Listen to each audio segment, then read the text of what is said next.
तंत्र साधनाएं, बहुत सारी साधनाएं होती है तंत्र में ना। एक साधना होती है, बहुत सारी साधनाएं होती हैं। और वहाँ तंत्र की साधना का सीधा साधा सिस्टम होता है कि आप जो है, जो भी प्रक्रिया है उसको अति पे ले जाओ, चाहे फूड इनटेक हो चाहे कुछ हो, उसको अपने चरम पे ले जाना है, चरम पे ले जाना है और पूरे होशपूर्वक ले जाना है। होश नहीं डगमगाना चाहिए। जैसे हमने फूड इनटेक थोड़ा थोड़ा बढ़ाया था, ग्रेजुअली बढ़ाते गए बढ़ाते गए बढ़ाते गए बढ़ाते गए, लेकिन होश बना रहता था कि हम ये अति हो रही है, साफ साफ देख के अति करते थे। ऐसा नहीं कि वो लोग क्रेमिंग से खा रहे हैं या वो है, या भीतर जो कुछ भी हो रहा है उसे जान रहे हैं, और अवेयरनेस फुल थी वहाँ पर। और उसके बाद में जो है एकदम से यू टर्न आएगा, यू टर्न आएगा। अब वो जो है धीरे धीरे धीरे धीरे अपना वो जो फिर वापस नीचे जाएगा। ये नीचे जाएगा तो इस प्रक्रिया में क्या होगा कि बाद में इस प्रक्रिया में उसकी भूमिका तैयार होगी, सूर्य क्रिया वाली। इसमें सूर्य क्रिया की भूमिका तैयार होगी ये। तो तंत्र में जो है हर चीज़ को अपने चरम पे ले जाया जाता है, और उसमें किसी चीज़ को बुरा नहीं माना जाता है ना। हालांकि उसका जो है विरूपण बहुत ज़्यादा होता है ना। जैसे अवधूत होते हैं ना, वो भी तांत्रिक ही होते हैं ना। तो अवधूत में भी बहुत सारे अवधूत फिर उल्टे सीधे काम करने लग जाते हैं। ठीक है, उसमें एक नियम रहता है कि वो अपना मल भी टेस्ट करेंगे, मुर्दा भी खाएंगे, और ये भी करेंगे, सब करेंगे, वो सारी अतियों पे ले जाएंगे। लेकिन वो सिर्फ वो रिचुअल बन के रह जाता है कई लोगों के लिए। वह भी उसमें भटकना बहुत आसान है। ये ऐसा मार्ग है जो तंत्र सबको प्रभावित करता है, तांत्रिक व्यक्ति। लेकिन जो है ऐसा मार्ग है कि 10 लाख में से सिर्फ एक ही पार होता है, बाकी फंस जाते हैं उसी में फंस जाते हैं। इसलिए सहज साधना नहीं है ये, साधना नुकसानदायक ज़्यादा है। तो उसमें है ऐसा अति पे ले जाने, जैसे उसमें नशा पता भी करते हैं। तो भगवान शिव ने उसकी व्यवस्था दी, लेकिन भगवान शिव को न गंजेड़ी और क्या क्या बोलने लग गए लोग, है ना। उसमें ये है कि शराब पी रहे हो तो शराब को एक नशे को पकड़ना है, उसको पीक पे ले जाना है। नशा बढ़ते जाएगा, लेकिन होश जो है 100% रहना चाहिए। होश और बढ़ेगा, नशा जैसे जैसे बढ़ाओगे होश और बढ़ेगा, घटना नहीं चाहिए, होश बढ़ना चाहिए। तो शराब को भी जो है पीते पीते पीते ऐसी स्टेज पे ले जा लेते हैं, लीटरों बिल्कुल पी जाते हैं, और जरा भी कांटा नहीं हिलता है, कांटा हिलता ही नहीं, नशा जो है आता ही नहीं, है ना। तो अघोर तंत्र की साधना है, उनको अघोरी या अवधूत इस प्रकार से जो कहते हैं, है ना। तो अघोर तंत्र की साधना है। हालांकि ये साधनाएं जो है वही हम कह रहे हैं कि 10 लाख में एक ही पार होता है, बाकी उसमें फंस जाते हैं, बुरी तरह से फंसते हैं। तो बहुत खतरनाक साधना है ये। तो हालांकि जो मूल तंत्र की जो देशना है भगवान शिव की, वो तो सहज साधना की है। लेकिन बाद में सबकी अतियाँ हो जाती है ना। जैसे भगवान बुद्ध किसमें तारा देवी पैदा हो गई, है ना। भगवान बुद्ध इसका समर्थन करेंगे क्या? वो तो सिद्धियों के खिलाफ थे। एक बार भगवान बुद्ध लौटे तो कुछ उनके शिष्यों में बहस छिड़ गई थी, मैं श्रेष्ठ मैं श्रेष्ठ मैं श्रेष्ठ। तो एक जो है हवा में उड़ रहा था, है ना, कोई कुछ कर रहा था, कोई कुछ कर रहा था, सब जो है चमत्कार अपने दिखा रहे थे। और संयोग से भगवान बुद्ध पहुंच गए, प्रवेश किया, उन्होंने देखा ये हवा में क्यों लटक रहा है, कोई कुछ कर रहा है, कोई कुछ कर रहा है, सब ऐसे ही बड़े बड़े चमत्कार, है ना। और भगवान बुद्ध हमेशा उनका था कि कुछ नहीं बोलते थे। देखा उन्होंने, चुपचाप सबको मॉनिटर किया और जो है चले गए। और वो बुलाते थे दूसरे दिन मुख्य सभा में, जबकि हजारों लोग बैठे हों, है ना। उसमें गांव वाले, श्रेष्ठी, राजा सब बैठे हों, उसमें सीधा खड़ा करते थे, हाँ खड़ा हो जा। और तब उसकी आलोचना करते थे। आलोचना भी 2 मिनट की नहीं करते थे, पूरा प्रवचन ही उसी पे होगा, उस दिन का प्रवचन का विषय ही वह होगा। और उस पर जो है उनकी आलोचना करते करते जो है 2 घंटे 2.5 घंटे बिल्कुल रगड़ेंगे उनको, 2.5 घंटे तक, और उनको खड़ा ही रखेंगे। बैठने का तो रोल ही नहीं है, खड़े रहो सबके सामने, तुमको लोग देखते रहे। 2-2.5 घंटे तक ऐसा धोएंगे ऐसा धोएंगे ऐसा धोएंगे कि या तो वहाँ पर वो टिक गया तो उसकी बात बन जाएगी, और नहीं टिका तो जय सिया राम, निकल जा भाई, योग्य है, अपात्र है, सिद्धियों में फंसा हुआ है। तो सिद्धियां जो है, सिद्धियों का आकर्षण रहा है, तो तारा देवी जो है सिद्धियों वाला मामला हो गया। अघोरी भी जो है ना सिद्धियों की तरफ ज़्यादा जाते हैं, गौर से देखना, उनके आकर्षण काय के रहते हैं, सिद्धियों के होते हैं। नाथ संप्रदाय में भी सिद्धियों की तरफ आकर्षण रहता है, खूब तामझाम दिखाते हैं, खूब लंबी चौड़ी बातें करते हैं, हालांकि सिद्धियां उनके पास होती नहीं है ना, डराते हैं बस, सिद्धियां विद्यां होती नहीं है उनके पास में, वो रेयर वन के पास होती हैं, लेकिन आकर्षण सारा सिद्धियों का, दौड़ सारी सिद्धियों की होती है। तो ये जो है ये प्रक्रिया बाद में पैदा हुई है, भगवान शिव ने ऐसी प्रक्रिया नहीं दी। भगवान शिव तो सहज, जैसा सहज था वैसा। अब जैसे वो अवधूत अघोरी क्या करते हैं, मुर्दों के साथ रेप करते हैं ना, और हाँ उसमें उनको मतलब घृणा नहीं होनी चाहिए, वो सब करते हैं, जबकि यह जो है बिल्कुल विरूप है। शिव, भगवान शिव की क्या देशना है कि तुम्हारा जो भी पार्टनर है ना, उस पार्टनर के साथ में तुम्हें जो है पूरे पवित्र भावना में जाना है, एकदम पवित्र भावना में जाना है, क्योंकि यही एक चीज़ है जो तुम्हें पशु बनाती है। पशु जगत की तरफ सबसे ज़्यादा खींचने वाली चीज़ यही है, मूलाधार। तो इसमें उनका कहना था बुरा कुछ भी नहीं है, ये बुराई नहीं है, जो चीज़ है बुराई कहाँ है।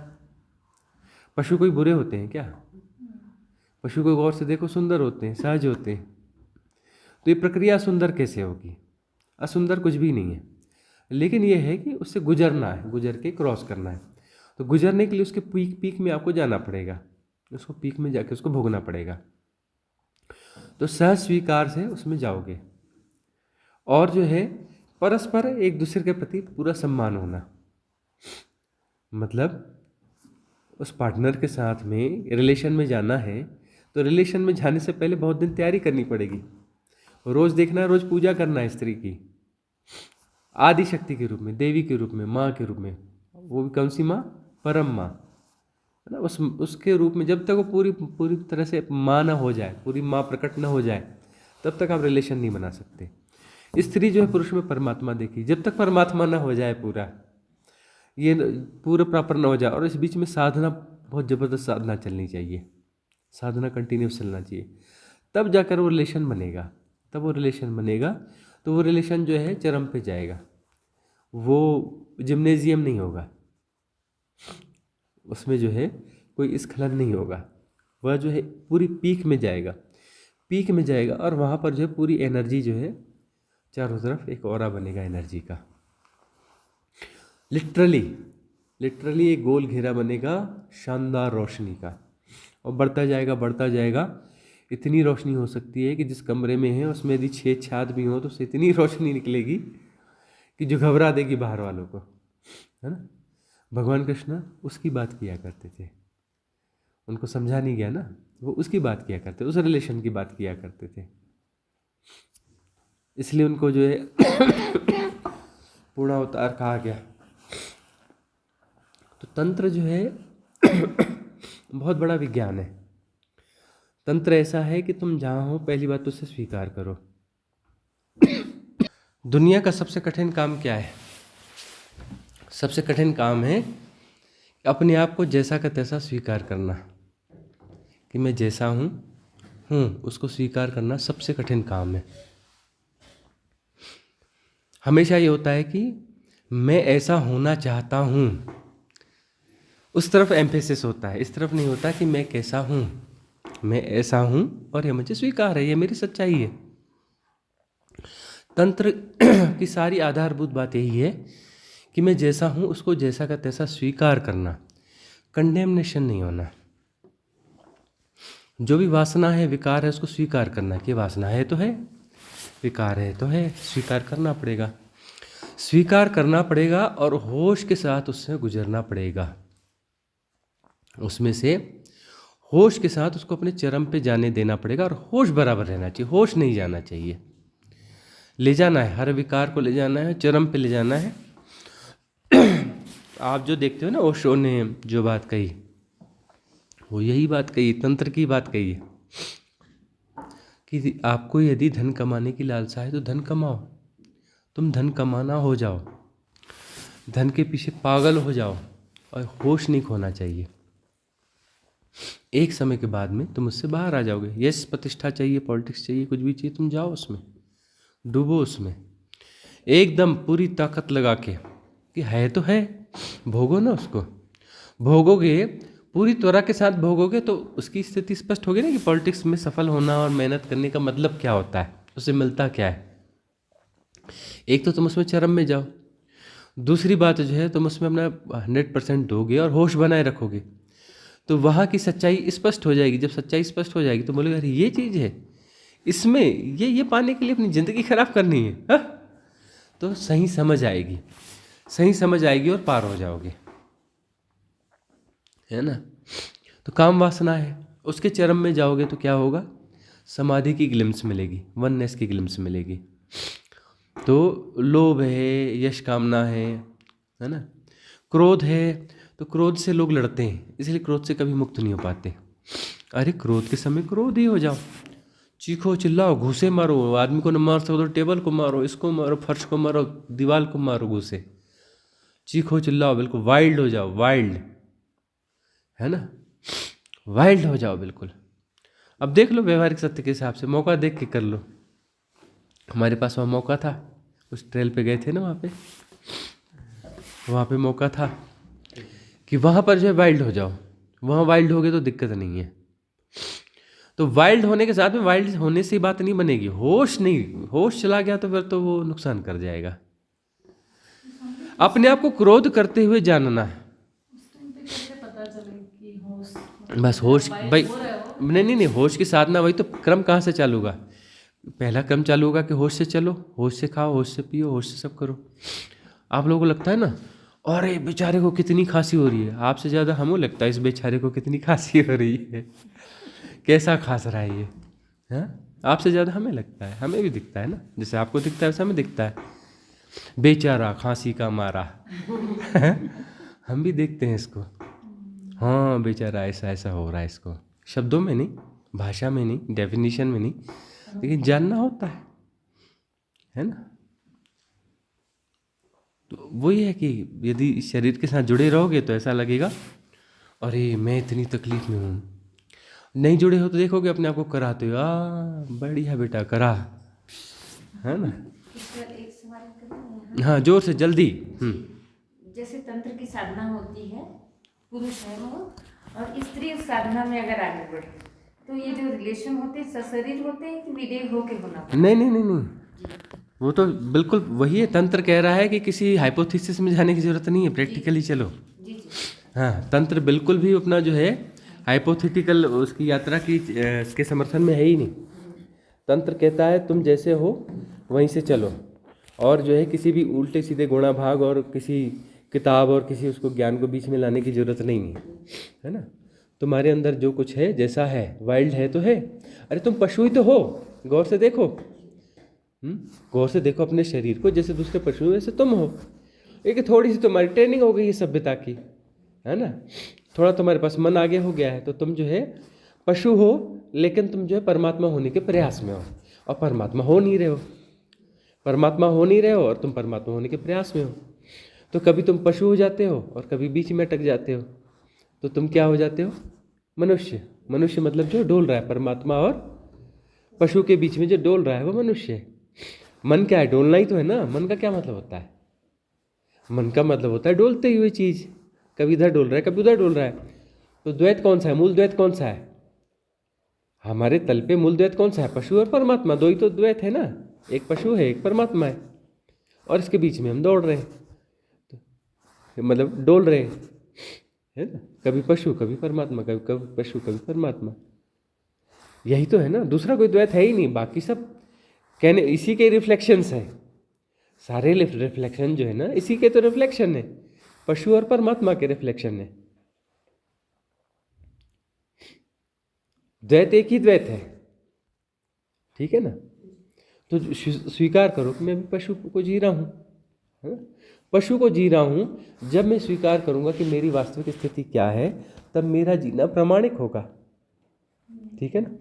अब कोई व्यक्ति जो कहता है कि काम वासना गलत है गलत है गलत है और उसमें जा रहा है, तो प्रकृति तो धक्का दे रही है, चींटी को भी दे रही, पक्षी को भी दे रही शेर को भी दे रही, सबसे बच्चे पैदा हो रहे हैं ना, मनुष्य को भी दे रही।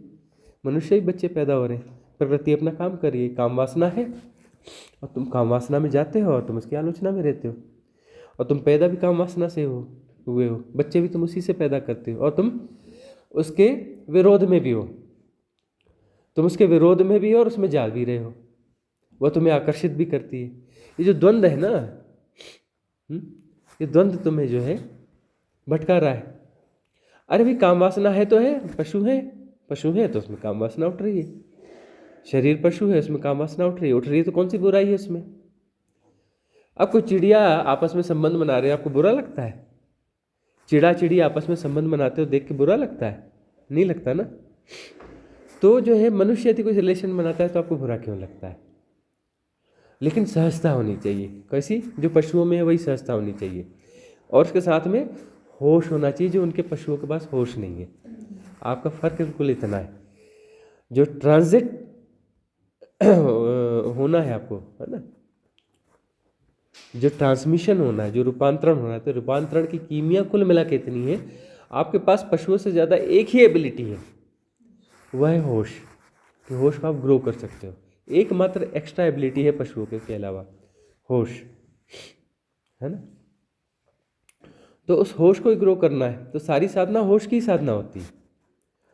और होश की साधना किसी हाइपोथेसिस से नहीं करनी चाहिए। भगवान शिव कहते हैं तुम जो हो वहाँ से ही करो ना, स्वीकार करो ना, मैं कामी हूँ, मैं क्रोधी हूँ, मैं ऐसा हूँ, मैं लालची हूँ, मैं फलाना हूँ तो हूँ भाई, है ना। जब से तुम स्वीकार कर लोगे तुम्हारे उसमें ठहराव आएगा, और तुम उसे ठीक से भोगो, होश के साथ भोगो, होश के साथ भोगो, तभी तो तुम इसे जो है क्रॉस कर पाओगे ना, तभी तो तुम रूपांतरित हो पाओगे। तुम्हारा रूपांतरण होगा कैसे? ट्रांजिट पीरियड की हम बात करते हैं ना, ट्रांजिट पीरियड होता है। ट्रांजिट पीरियड जो है होश के कारण होता है।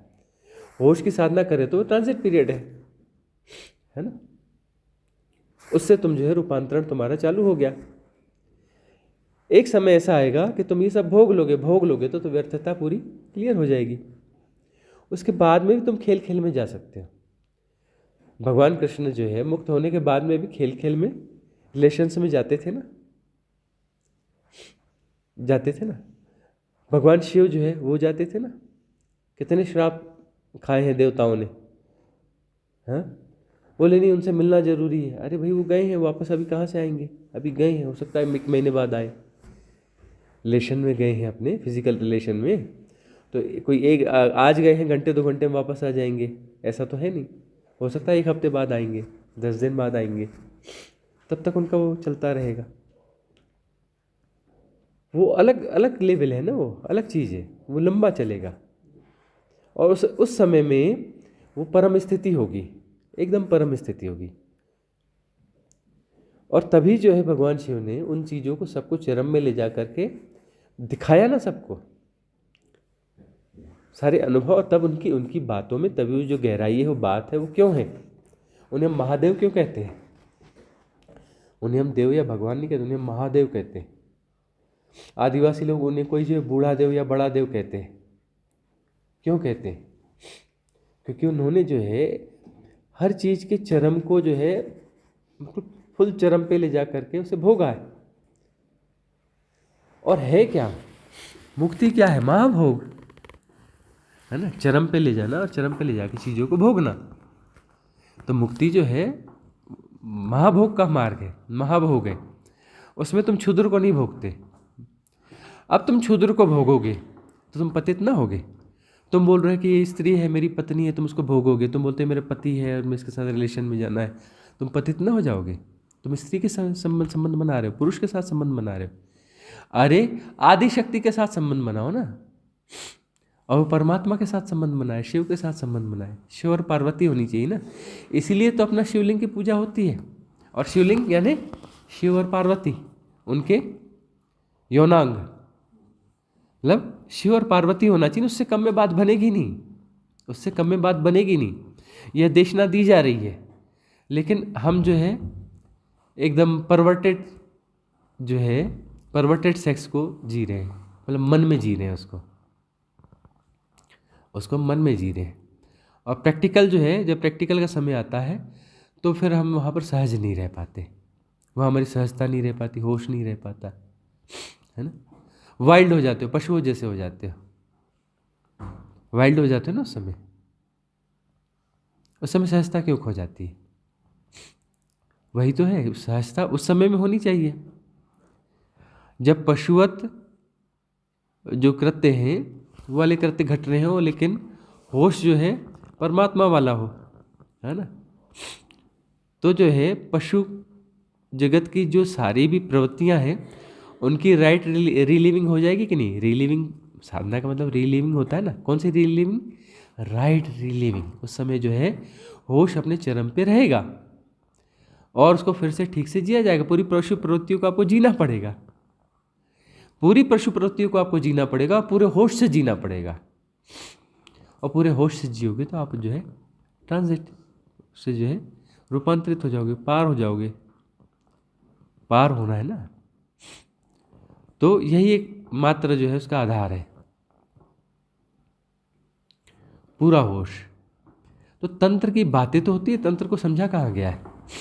अभी जो ओशो के से जुड़े हुए कुछ लोग हैं वो तंत्र के शिविर लेते हैं,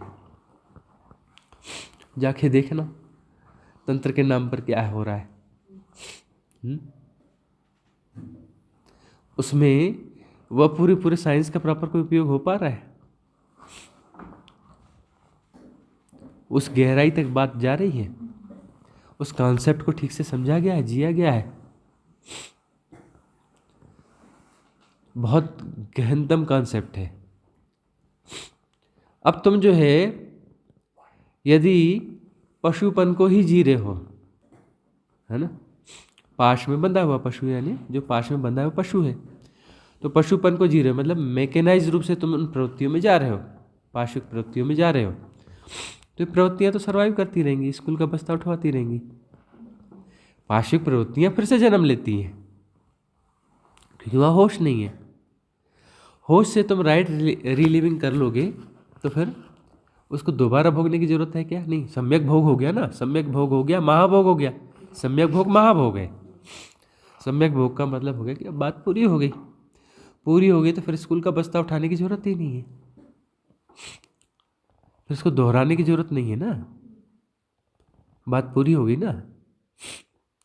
तो पशु जगत से ऊपर उठना शुरू तो हुए हो, लेकिन पशु वाली पूरी चीज को क्रॉस करना पड़ेगा ना, और वो होश के साथ करना पड़ेगा।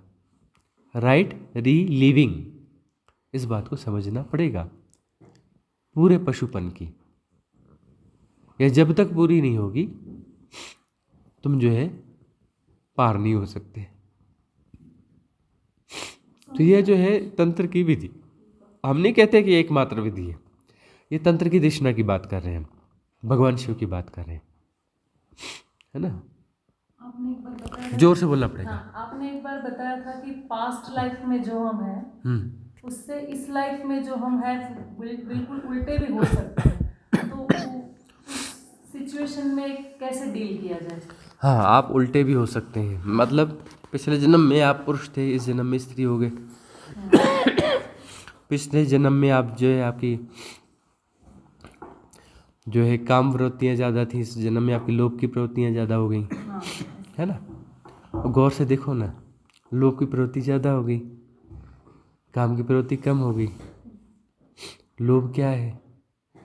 किसी आदमी से ईमानदारी से पूछो, वह ईमानदार आदमी हो, मुश्किल है मिलना, कि तुम यदि खूब धन कमाना चाहते हो, धन का क्या करोगे?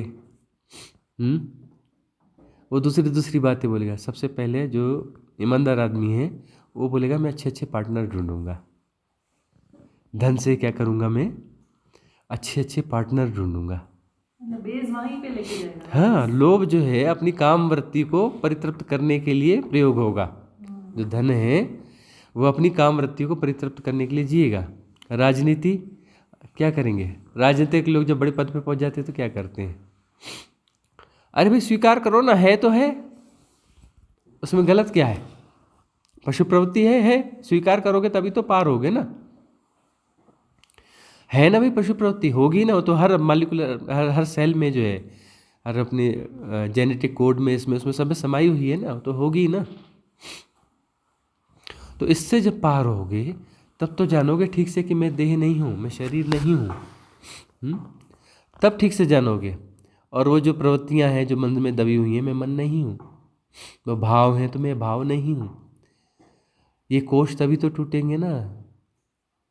बहुत सारी चीज़ें हैं, लेकिन ये जो है यह भी तो होगा ना कोष तोड़ने के लिए। कोष कैसे टूटेंगे? अन्नमय कोष, हाँ, प्राणमय कोष, मनोमय कोष। फिर वो बाद में आती है बात, विज्ञानमय कोष, आनंदमय कोष, हो तो बाद की बातें हैं ना। पहले तो ये कोष है ना, टूटेंगे कैसे? तो पहले स्वीकार तो करो। तो तंत्र कहता है कि यहाँ पर पाप कुछ होता ही नहीं है, एक ही चीज़ के कि तुम बेहोश हो वही पाप है। तो बेहोशी से कुछ कर रहे हो तो पाप है, और तुम होश से कुछ कर रहे हो तो पाप नहीं है। तो कुछ भी हो सकता है, होश के साथ होना चाहिए, पाप नहीं है। तो हम जो है नैतिकता में जी रहे हैं संसार में, यह पाप है, यह बुरा है, और ये ऐसा हो गया, वह वैसा हो गया, है ना। अरे कुछ गहरी चीज़ों में हम जाएंगे तो बड़ी अटपटी सी बातें हैं, कहना खतरनाक है, लेकिन कहना तो पड़ेगा ना। खतरनाक चीज़ें भी कहना तो पड़ेंगी ना। ये जो है कि वो बड़ा समर्थन किया जाता है कि लाइफ पार्टनर एक ही होना चाहिए, है ना, एक ही होना चाहिए। बिल्कुल नैतिक और सामाजिक दृष्टि से बिल्कुल सही है, होना चाहिए, है ना। और उसके बाद में फिर से स्कूल का बस्ता उठाना चाहिए, फिर FR फिर बाय, फिर एक ही लाइफ पार्टनर होना चाहिए, है ना। ऐसा नहीं कह रहे हैं कि एक ही लाइफ पार्टनर से बात नहीं बनेगी, यदि आपका होश है, मतलब इसका एकदम उलट अर्थ भी नहीं लेना चाहिए। हो सकता है एक ही लाइफ पार्टनर से बात बन जाए, लेकिन सबकी बनेगी ऐसा कोई जरूरी है क्या? अब जो है मन में ये है कि अरे वो शायद कहीं इधर नहीं उधर है, या वो बात नहीं बनी जो आगे है। भटकेगा तो भटक भटक के उसकी मेधा जागेगी कि अरे कितना ही भटको, बात पूरी होती ही नहीं। या तो उसको अपना सही चीज़ पता चल जाए कि भाई लाइफ पार्टनर बदलने वाली बात नहीं है, बदलने वाली बात ये कि तुम अपना होश बढ़ाओ। और तुम जो है किसी स्त्री के साथ सेक्स क्यों कर रहे हो, तुम किसी पुरुष के साथ क्यों अपना संबंध बना रहे हो? हाँ? अरे आदि शक्ति को ढूंढो। तुम जो घर में पत्नी है तुम्हारी, तुमने कैसे कह दिया कि पत्नी है? अरे आदि शक्ति है भाई, कॉन्सेप्ट तो वही है ना। शादी तो शिव पार्वती की शादी होती है ना, सारे रिचुअल्स होते हैं ना, शिव पार्वती की तो शादी करते हो ना, और वो पति पत्नी हो जाते हो। अरे शिव पार्वती की शादी हुई तो पति पत्नी कैसे हो गए तुम? वो आदि शक्ति होगी, तुम शिव हो गए। हाँ, तुम पति पत्नी क्यों बन जाते हो, इतने गिर क्यों जाते हो शादी के बाद में? विवाह तो शिव पार्वती का है ना, तो शिव पार्वती बने रहो ना। शादी हुई और तुम पशु हो जाते हो। अरे पशु क्यों हो रहे हो? पहले श्रद्धा तो पैदा करो, पति पत्नी एक दूसरे में श्रद्धा तो पैदा करो, है ना। आप आंखें तो ठीक करो, अपनी आंखें तो धो, साफ करो, देखो कहाँ स्त्री है, कहाँ पत्नी है। हाँ? कोई स्त्री और पत्नी हो सकता है?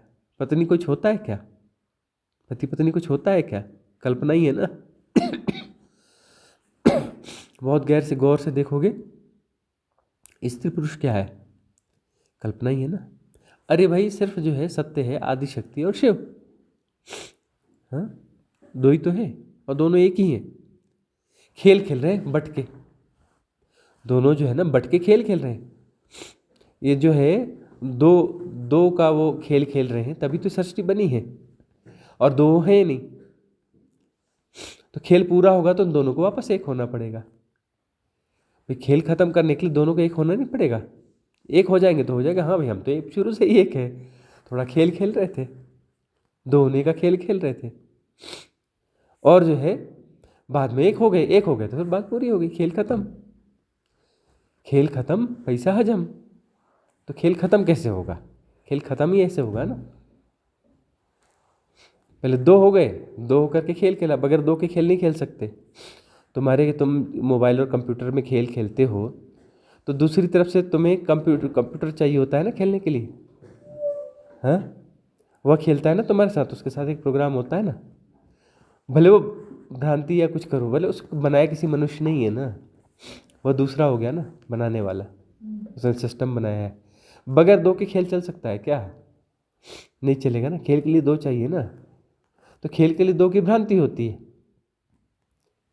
और खेल जब पूरा होता है तो मतलब एक हो गए तो फिर खेल खत्म हो गया, दो तो थे ही नहीं। अब समझोगे तुम, दायां हाथ अलग है बायां हाथ अलग है, और गौर से देखोगे तो काय का दायां काय का बायां सब मेरे ही हाथ है, दो है कहाँ। स्वामी जी हमारे यहाँ पे भगवान को जिस तरह से बताया जाता है, शिव और पार्वती को, तो आम आदमी अपने आप को ये सोच ही नहीं पाता ना कि मैं पार्वती हूँ ये शिव है, इतना डर के रहते हैं। तो वही इस कॉन्सेप्ट की बजाय अगर हम ये सोचें कि है पुरुष स्त्री, लेकिन दोनों के भीतर से जो भी हो रहा है वो आदि शक्ति कर रही है। अगर कॉन्सेप्ट हम आदि शक्ति का लेंगे और वो दो रहेंगे तो भी तो एक हो सकता है ना, क्योंकि आम आदमी इस कॉन्सेप्ट को नहीं भोग पाएगा। देखो मैं भगवान हूँ और ये सब कर रहा हूँ, आम आदमी तो नहीं ये कर पाएगा ना वो कर पाएगा, कुछ भी नहीं कर पाएगा। आम आदमी के लिए कुछ है ही नहीं, आम आदमी के लिए साधना होती ही नहीं। आम आदमी का मतलब होता है कि वो कौन है, वो पशुपन को जी रहा है, लेकिन पशु से एक कदम आगे आया है।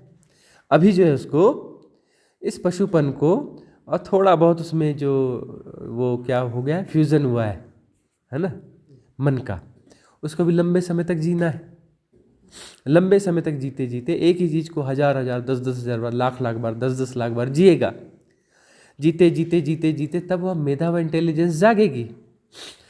पहली बात तो यह है कि भगवान का अर्थ होता है कि यह मेरा आगे का रूप है। शिव कौन है, मेरा आगे गया रूप है। कृष्ण कौन है, मेरा आगे गया रूप है ना। ये साधक को तो पहली बात तो क्लियर होना जी, शिव कौन है, अरे मैं ही तो हूँ, लेकिन वो मेरा आगे गया रूप है। तो अभी जो है खेल चल रहा है, मुझे शिव होना है ना। शिव जो है, शिव होने में मेरी कोई खामी है, अभी हूँ मैं शिव ही, शिव से ही निकला हूँ और अब बीच में आ गया हूँ। मतलब 12 से काटा चल के 6 पे आ गया, अब 6 से चलना चालू हो गया वापस 12 पे, 12 पर पहुँच जाएगा मतलब शिव। ईश्वर एक सवाल मैं करना चाहती हूँ कि जैसे पति पत्नी में कोई एक साधक या साधिका हो गई और एक को होश आ गया, दूसरे को नहीं आया, तो जब वो वही अरे वही तो हम बात कह रहे हैं कि समाज में होश है कहाँ कि किसी के साथ किसी को भी बांध दो हैं। अरे भाई ये देखो कि साधक है तो साधक की शादी के लिए तो फोर्स होना ही नहीं चाहिए। जो साधक है उसकी शादी का फोर्स होना ही नहीं चाहिए। वो जब उसका बनेगा, जब बनेगा तब बनेगा, जिससे बनेगा उससे बनेगा, उसका फोर्स तो होना ही नहीं चाहिए ना। ये तो अभी की माहौल है गुरुदेव। नहीं तो छोड़ो, अब जो हो गया सो हो गया, उसके गुणे भाग से क्या हासिल होने वाला है। अब मामला यह है कि जो कुछ भी है वह सब में हमारे आगे गए रूप हैं। अब जो है कृष्ण को हम इतने ऊपर बिठा देते हैं कि बोलते हैं वो तो हम तो ऑर्डिनरी आदमी, वो तो भगवान कृष्ण है, वो तो भगवान है, हम तो ऑर्डिनरी आदमी हैं। इसका मतलब ये है कि वो आम आदमी है, सचमुच में आम आदमी है, और वो कभी कृष्ण नहीं, अभी कृष्ण नहीं हो सकता। कृष्ण होने में अभी उसको जो है 200-400 500 1000 बार स्कूल का बस्ता उठाना और पड़ेगा।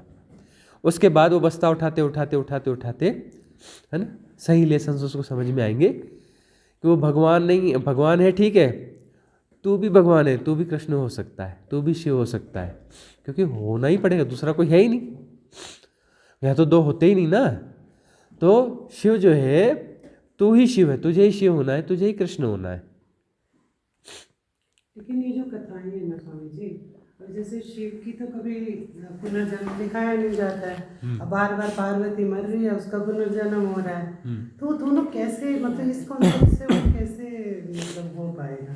वो एक स्थिर तत्व है, एक चंचल है, वो बार बार मर रहा है, बार बार जन्म हो रहा है, तो मतलब इसके कई तरह से इसको हम भाई देखो ना भाई, वो तो बार बार भाई पार्वती को तो बार बार जो है मरना ही पड़ेगा ना, उसको कभी सती बनेगी एक बार। मतलब ये जो है ब्रह्मांड उद्भूत होंगे, फिर जो है वो विलीन होंगे, है ना, फिर उद्भूत होंगे, फिर विलीन होंगे, फिर उद्भूत होंगे, फिर वो एक डायनामिक कॉन्शियसनेस है, एक जो है वो स्टैटिक कॉन्शियसनेस है। हाँ, तो उन दोनों के कॉन्सेप्ट को अगर हम यहाँ पे ऐसे लेते हैं तो भटकने के ज़्यादा चांसेस नहीं है स्वामी जी।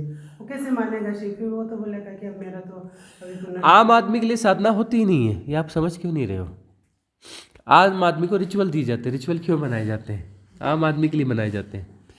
अब गड़बड़ी यहाँ होती है कि उस रिचुअल से हिप्नोटाइज होने के लिए इंटेलिजेंट लोग भी उससे हिप्नोटाइज होते हैं। मतलब इंटेलिजेंट, मतलब हम वो वाले इंटेलिजेंट की बात नहीं कर रहे हैं जिनके पास डिग्रीज वगैरह हैं या जिनकी पढ़ाई लिखाई है, जो 200-400 500 1000 2000 किताबें पढ़ी हुई हैं, वो इंटेलिजेंट नहीं होते। इंटेलिजेंट मतलब जो राइट विजडम वाले लोग हैं, प्रज्ञावान लोग हैं, वो उससे थोड़े प्रज्ञावान इन द सेंस थोड़े मतलब अभी राइट इंटेलिजेंस की तरफ ग्रो हो रहे हैं। जो प्रज्ञावान है उसको तो कोई दिक्कत है ही नहीं, वो तो समझ गया। तो वह जो बीच बीच में वो फंसता है, बीच बीच में वो फंस जाता है, वह रिचुअल्स और नीचे वाले लोगों से प्रभावित होने लगता है। प्रभावित होता है तो उसकी साधना जो है लंबी होती चली जाती है, वह भी स्कूल का बस्ता उठा लेता है। तो फिर ये सद्गुरु आया क्यों? अस्तित्व ने सद्गुरु क्यों बनाए? इसलिए बनाए कि इन लोगों के लिए। आम आदमी के लिए सद्गुरु होता ही नहीं, पता है आपको, होता ही नहीं, कोई लेना देना ही नहीं है। इन लोगों के लिए होता है जो पात्र हैं लेकिन वो नीचे से आकर्षित हो रहे हैं। तो सद्गुरु डंडा घुमाता है, अबे नीचे नहीं ऊपर देख, हैं इधर आ, ऐसा नहीं ऐसा, ठीक है ना। तो इन लोगों के लिए होता है, साधना सिर्फ इनके लिए होती है। अभी वो तो भाई देखो, अब जो कोई बैल है, गधा है, शेर है, वो कोई पापी है क्या? तो आम आदमी वो कोई पापी है क्या? भाई थोड़ा वो गधा नहीं है, शेर नहीं है, उससे थोड़ा सा ऊपर है। जैसे गधा होता है, जैसे घोड़ा होता है, जैसे शेर होता है, उससे थोड़ा सा ऊपर है, ठीक है ना। तो उसमें कौन सा पाप है? गधा होना कोई पाप नहीं है, तो वो उसके होने में कैसा पाप है? आम आदमी के लिए साधना नहीं होती भाई, वो ग्रो हो रहा है ना भाई। देखो गधे, घोड़े और शेर से होकर के आदमी बन गया, तो ग्रोथ तो हो रही है ना उसकी। तो जब वो आम आदमी हो गया है, तो आम आदमी से साधक भी बनेगा ही बनेगा ना, उसकी ग्रोथ तो चल रही है ना। आम आदमी के अनुभव तो लेने दो ना उसको। आम आदमी का मतलब होता है अभी उसको जो है 1000, 2000, 5000 बार, 10,000 बार स्कूल का बस्ता उठाने दो ना।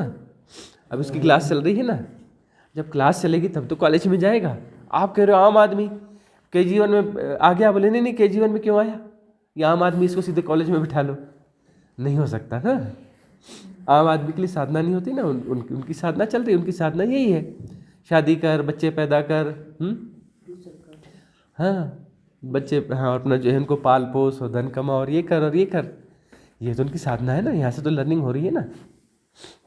ये देखो ना वो कैसे सीख पाते हैं कि ये धन है।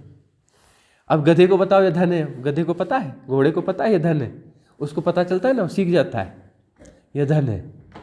तो सीख गया मतलब ग्रोथ है ना। पहले ये तो सीखेगा ये धन है, धन ज़्यादा कमाना है, धन कमाने से ऐसा होता है ना। वो शादी करेगा, फिर ये करेगा, फिर बच्चे पैदा करेगा, फिर उनको पालेगा पोसेगा। ये भी तो लर्निंग है ना, लेसन है ना। इससे उसकी इंटेलिजेंस ग्रो हो रही है ना। हाँ वो जो है गधे घोड़े से तो बेहतर जी रहा है ना, तो ग्रोथ नहीं हुई उसकी। तो वो धीरे धीरे ग्रोथ करते करते करते करते करते करते जो फिर आगे बढ़ेगा। बाद में यज्ञ हवन करवाएगा, कुछ करवाएगा, पंडित को दक्षिणा देगा, ये करेगा वो करेगा। ये भी तो ग्रोथ ही है ना। है तो मतलब कोई अल्टीमेट ग्रोथ नहीं है, लेकिन ग्रोथ ही तो है ना, कि कुछ ना कुछ तो कर रहा है, गलत कर रहा है। साधना धर्म के नाम पे कुछ गलत कर रहा है, लेकिन करना तो शुरू कर दिया ना। कुछ समझ तो बन रही है ना उसकी साधना की, है ना। और वो जो है वो अपना भगवान को पूजने लगा। चलो पूजने लगा तो कुछ तो बात बन रही है ना। पूछते पूछते उनकी देशना कुछ सुनेगा तो सही, सुनेगा तो उसके भीतर कुछ ना कुछ तो जाएगा। अरे 1% तो फलित होगा, ग्रोथ तो हो रही है ना उसकी। तो आम आदमी के लिए अल्टीमेट साधना नहीं होती। आम आदमी अपनी साधना में है ही है, हर चीज़ अपनी साधना पे है। गधा, घोड़ा, शेर या चींटी या पक्षी, हर कोई अपनी साधना में है। ग्रोथ सबकी चल ही रही है ना। वो अपने पक्षीपन को जी रहा है तो उसकी ग्रोथ है ये। चींटी अपने चींटीपन को जी रही है, उसका ग्रोथ है। फिर वो आगे आगे को जिएंगे, फिर आगे को जिएंगे। तो आम आदमी अपने आम आदमीपन को जी रहा है तो ये उसकी ग्रोथ है। स्कूल का बस्ता उठाया है ना, तो कुछ ना कुछ तो पढ़ ही रहा होगा ना। स्कूल में आया है तो कुछ ना कुछ तो पढ़ ही रहा होगा ना। अपनी क्लास के हिसाब से पढ़ रहा होगा, KG1 KG2, किंडरगार्टन, फिर प्राइमरी, मिडिल, जिसकी जो क्लास है अपनी क्लास को पढ़ रहा है। लेकिन जो गहरा साधक है वह फिर तंत्र की तरफ आएगा। भगवान शिव को समझने के लिए डिग्री से नहीं समझ में आते, वो किताबें पढ़ने से नहीं समझ में आते। उसके लिए विजडम की एक क्वालिटी चाहिए, हाई इंटेलिजेंस चाहिए, राइट इंटेलिजेंस चाहिए, तब अनफोल्ड कर पाओगे। भगवान शिव को अनफोल्ड करना इतना आसान थोड़ी ना है। तंत्र को समझना इतना आसान थोड़ी ना है। वही तो हम कह रहे हैं कि तंत्र में बहुत लोग चले जाते हैं। और 10 लाख में से एक ही पार होता है क्योंकि बाकी जो ऐसे इन्फ्लुएंस में चले जाते हैं आम आदमी, और सिद्धि मिलेगी। अब जो सिद्धि की साधना कर रहे हो, तुम तंत्र की साधना कर ही नहीं रहे हो, तुमने तंत्र का चोला ओढ़ लिया, तुम अपने आप को तांत्रिक बोलने लगे। तुम तांत्रिक हो ही नहीं, तुम तंत्र के मार्ग पे हो ही नहीं, तुमको तंत्र की समझ ही नहीं है, तुम सिद्धियों के मार्ग पर हो। अब तारा देवी को मानने वाला कहे जी मैं बौद्ध हूं, 2 डंडे नहीं मारना चाहिए, भगवान बुद्ध का नाम बदनाम करता है। तो तारा देवी का पूजक है, और तारा देवी अपना बाद में कुछ ही लोगों ने बनाई, जिसने भी बनाई है ना, उनके जो है 500-700-800 साल बाद कभी बनी होगी, 1000 साल बाद बनी होगी तारा देवी, किसी न किसी ने बना दी होगी। ऐसे ही लोग रहेंगे ना हवा में उड़ने वाले, पानी में चलने वाले, इन लोगों ने बनाई होगी तारा देवी, है ना। अब जो है तारा देवी को मानने वाले अपने आप को बौद्ध कहें, और अपना शिव की पूजा करने वाले, वो अगरबत्ती घुमाने वाले अपने आप को शैव कहें। तो ये कोई बात है, मजाक ही तो है, और क्या है। हाँ, क्या कह रही हैं? और तांत्रिक शब्द भी ना बहुत करप्ट हो गया ना। हाँ, करप्ट हो गया है ना। वो ज़्यादा लोग जो है करप्ट वाले वर्ड को ही समझते हैं। हाँ। एक्चुअली तंत्र को तो समझता नहीं है ना कोई। ऐसा तो होता ही है, तांत्रिक शब्द, अघोरी शब्द करप्ट हो गए हैं, क्योंकि उसमें जो है सिद्धियों वाले घुस गए। उन्होंने इतने उल्टे सीधे काम किए हैं कि राजा भोज को जो है, वो तो तंत्र का एक छोटा पार्ट है। हाँ, इसकी सौम्य साधना भी तो होती है। हाँ, सौम्य साधना भी होती है। तंत्र बनाए जाते हैं। अब इसमें देखो, गेहूं के साथ घुन पिसता है। राजा भोज ने 1 लाख तांत्रिक मरवाए थे, ढूंढ ढूंढ के मरवाए थे। अब वो जो है सैनिक गए, सैनिकों ने मारा होगा, राजा भोज ने तो मारा नहीं होगा। तो सैनिकों को जहाँ भी पता चले तांत्रिक, बोले मार दो। अब वो जो है उसमें कुछ सौम्य साधना वाले भी मर गए होंगे, न मरे होंगे, जो कि ऐसे रहे होंगे, वो भी मर गए होंगे। तो ऐसा तो होता है, गेहूं के साथ घुन पिस जाता है वो गड़बड़ वालों के साथ में, क्योंकि वो शब्द करप्ट हो गया। तो अब राजा भोज को सफाई करनी थी उसमें। अब अच्छा बुरा कहाँ सर्च करते करते 100 साल बीत जाएंगे, हैं? बोले निपटाओ। इसमें ऐसा है ना कि हम लोग जो तंत्र की साधना करते हैं तो उसमें 2 तरह की है। एक लेफ्ट हैंड है जहाँ पे वो जो तंत्र विधियां करवाते हैं, और एक राइट है जो शिव की है सारी। हाँ, देखो वाम मार्गी होते हैं, वाम मार्गी, है ना, और हाँ, अघोरपंथ और एक वाम मार्गी। तो वाम मार्गी का मतलब अघोरपंथ होता है। इस लेफ्ट हैंड वाला यह जो है ना वो जो ज्यादा करप्ट देवी की साधना और ये सब जो है ना, ये सब अघोर तंत्र में आता है ना। जो सिद्धियों के लिए सिर्फ करते हैं बेसिकली, वह जो है सिद्धियों के चक्कर में फंस जाते हैं। तोड़ के देख लिया ना। तंत्र तो तोड़ने की बात ही नहीं करता, तंत्र की शुरुआत ही होती है वननेस से, है ना। तो वह जो है वननेस से बस शुरुआत होती है, इन द सेंस कि पहले अपने आप को स्वीकार करना है कि मैं जैसा हूँ। और बहुत गौर से देखोगे तो वननेस का ठीक पहला कदम है। वननेस का ठीक कदम क्या है कि मैं जैसा हूँ अपने आप को वैसा स्वीकार करता हूँ। मैं चोर हूँ तो चोर हूँ, मैं बदमाश हूँ तो बदमाश हूँ, है ना। मैं कामी हूँ तो कामी हूँ, मैं लोभी हूँ तो लोभी हूँ। तो तंत्र कहता है कि मैं जैसा हूँ मैं अपने आप को स्वीकार करता हूँ, मैं ऐसा हूँ, ये मेरी सच्चाई है। तो वननेस घट गई ना। या तो किसी भी चोर को पूछो, बोलता है नहीं जी मैं मजबूरी में चोर हूँ, मैं कोई चोर होना चाहता हूँ, ये दिक्कत नहीं होती, ऐसा नहीं होता, वैसा नहीं होता, तो मैं काहे के लिए चोर होता। मेरे को भी अपने बीवी बच्चे पालने हैं, नौकरी नहीं मिलती, ऐसा नहीं मिलता। इन लोगों को कहीं पे नौकरी दिला दो, 2 दिन में छोड़ के भाग जाएंगे, कर ही नहीं सकते। नौकरियों की कमी है। अब नौकरियों में हमारी एबिलिटी नहीं है, स्किल नहीं है, लेकिन हम चाहते हैं कि मैं किसी अपना कि दुकानदार के यहाँ थोड़ा काम करूं, बदले में 1 लाख रुपए महीना दे। दुकानदार देगा, अब वो खुद ही 1 लाख रुपए महीना नहीं कमा रहा है, और वो बोलता है कि मैं थोड़ा झाड़ू लगा दूंगा, पानी का बर्तन ला दूंगा, थोड़ा सा कुछ सामान इधर उधर रख दूंगा, मेरे को 1 लाख रुपए महीना दे। वो देगा क्या? अब वो कह रहा है दुकानदार कि मैं तेरे को 10,000 रुपये महीना दूंगा और काम ठीक से सीख ले, कर ले। 1 लाख कमाऊंगा तो 10 तेरे को दे दूंगा, 90 मैं रखूंगा। भाई किया धारा सब मेरा है, दुकान मेरी है, रिस्क मेरा है, धन मेरा है, ये सब मेहनत मेरी है। तू अभी ज्वाइन कर रहा है तो तेरे को तेरा हिस्सा दे दूंगा। उसके वो राजी हो जाए ना उसके लिए। और वो है जो काम पूरा करना पड़ेगा उसके लिए। तो बोलता है नहीं, काम में मुझे पूरा नहीं करना है और मुझे लाभ पूरा दे दो। है ना। तो वह जो है प्रैक्टिकल होने के लिए तैयार ही नहीं है ना। तो प्रैक्टिकल होना पड़ेगा ना। मैं जैसा हूँ स्वीकार करो कि मैं ऐसा हूँ, अपने आप को स्वीकार करके फिर गलत के साथ नहीं जिया जा सकता। तुम बोलो कि मैं चोर हूँ और चोरी करने जाओ कि हाँ मैं चोर हूँ, मैं चोरी करने जा रहा हूँ, ये मैं चोरी कर रहा हूँ, फालतू की बात है पत्नी बच्चे वाली। मैं गंदा आदमी हूँ इसलिए चोर हूँ, पक्का चोर हूँ, है ना। मेरे को यही काम जमता है इसलिए मैं कर रहा हूँ, क्योंकि मैं चोर ही हूँ, अंदर से बाहर तक चोर ही हूँ, है ना। तो जो है वो जब चोरी करने जाएगा चोरी नहीं कर पाएगा। ये तो बहुत उच्च साधना है ना स्वामी जी। हाँ, जब तक ज्ञान नहीं होगा तब तक ये बात आई नहीं तो यही है। साधक जब भटक के ऐसी स्टेज पे आता है तो अपने आप को देखता है।